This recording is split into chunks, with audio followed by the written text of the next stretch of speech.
Assalamualaikum warahmatullahi wabarakatuh.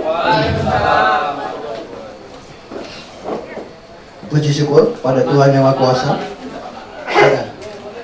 Pak Anies Mata baru saja menginformasikan beliau di Jogja, masih di Jogja, keliling. Jadi teman-teman, hari ini diskusi rutin mingguan kita, dialektika demokrasi. Temanya kita tidak kepada tema yang sedang ramai, tapi kita berpikir kebangsaan sekarang. Terkait dengan peringatan Sumpah Pemuda dan Kepemimpinan Bangsa. Sebenarnya kita undang itu lintas partai, Mas. Pak Anas Urbaningrum kita undang juga, tidak bisa hadir. Pak Anies Baswedan kita undang, sedang di Solo, baru memberitahu. Pak Anies Mata di Jogja, Mas Marwara masih di depan. Dan terima kasih kepada Pak Priyo, Wakil Ketua DPR RI. Terima kasih juga dengan Mas Yudi Krisnandi. Dan terima kasih kepada Pak Fadlizon telah berkenan untuk hadir dalam diskusi kali ini. Kita sengaja mengambil tema ini, teman-teman, karena kita ingin sebenarnya di kalangan masyarakat, kita sebagai wartawan itu sudah sering mendengar sekali bahwa kenapa yang muncul selalu lulagi. Sementara di sekitar kita, di dunia global kita, para pemimpin bangsa di negara lain pun sudah mulai pada generasi yang di bawah 50-an. Amerika Obama sudah berani, Singapura sudah ke generasi berikutnya, Malaysia pun generasi berikutnya. Itu maksudnya. Nah, kita ingin mendorong tokoh-tokoh muda potensial bangsa itu kan ada di semua partai. Mas Yudi pernah capres, apapun pernah capres. Sebenarnya kita juga ingin Pak Priyo suatu ketika juga kalau perlu ya capres. Mestinya 2014 capresnya ada di depan itu. Nah, saya kira kita berpikir kemarin 7 orang tokoh muda dari 7 partai itulah yang berani maju, dan paling tidak nanti presum DPR pindah ke istana semua. Betul itu. Tapi itu mungkin wacana yang ingin kita gaungkan, Mas, karena kita ingin bangsa yang besar ini ada regenerasi, dan itu selalu dimulai dari tokoh-tokoh muda. Itu refleksi dari Sumpah Pemuda, itu adalah keinginan semangat untuk memperbarui dan regenerasi. Mungkin yang pertama saya ingin ke Pak Priyo, bisa melihat. Oke, Pak. Kalau begitu Mas Yudi dulu, Mas, yang pernah menjadi calon presiden atau mungkin ke depan seperti apa? Terima kasih Mas Jaka dan rekan-rekan Pressroom yang saya banggakan, Mas Priyo yang saya hormati, Pak Dizon yang saya hormati, dan rekan-rekan sekalian. Tadi pengantarnya sudah cukup tajam ya. Jadi kalau era kemerdekaan itu pemimpin-pemimpin nasional rata-rata umurnya 40-an tahun ya.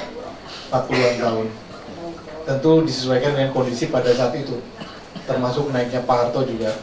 Lalu di era reformasi awal itu sudah 50-an tahun. 50-an tahun Pak Habibie, lalu kemudian juga Gus Dur, Ibu Mega, disusul oleh Pak SBY ya. Nah, ke depan ini menurut saya kisarannya juga harus idealnya masih berkisar 50-an tahun.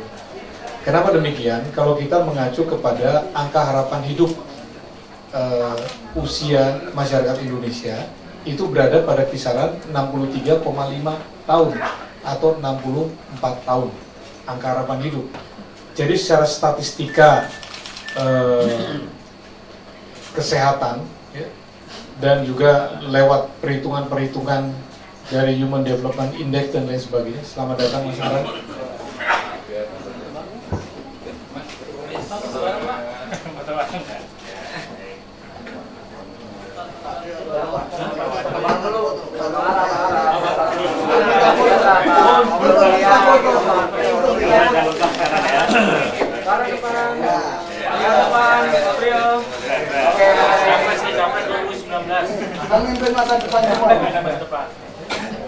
Saya lanjutkan masalah.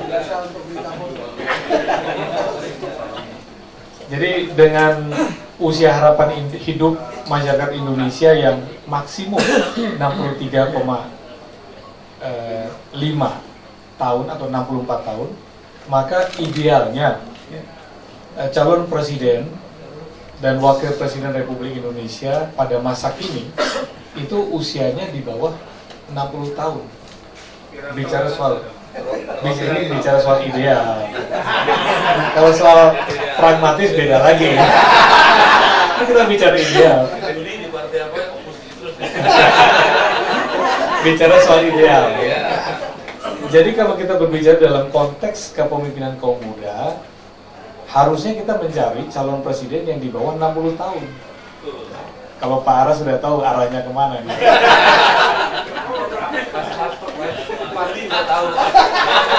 Jadi ada beberapa skenario menurut pandangan saya. Pertama, ke depan ini ada para capres pra-reformasi. Para capres pra-reformasi itu yang masih berasal dari generasi Orde Baru. Dan sudah bisa diprediksikan bahwa capres-capres ini sebagian juga adalah mantan-mantan peserta konvensi capres Partai Golkar. Pak Wiranto ya sudah mendeklarasikan diri, Pak Prabowo, ya. Lalu kemudian saya tidak tahu persis apakah Pak Surya Paloh, tetapi beliau juga akan menjadi kingmaker di partainya.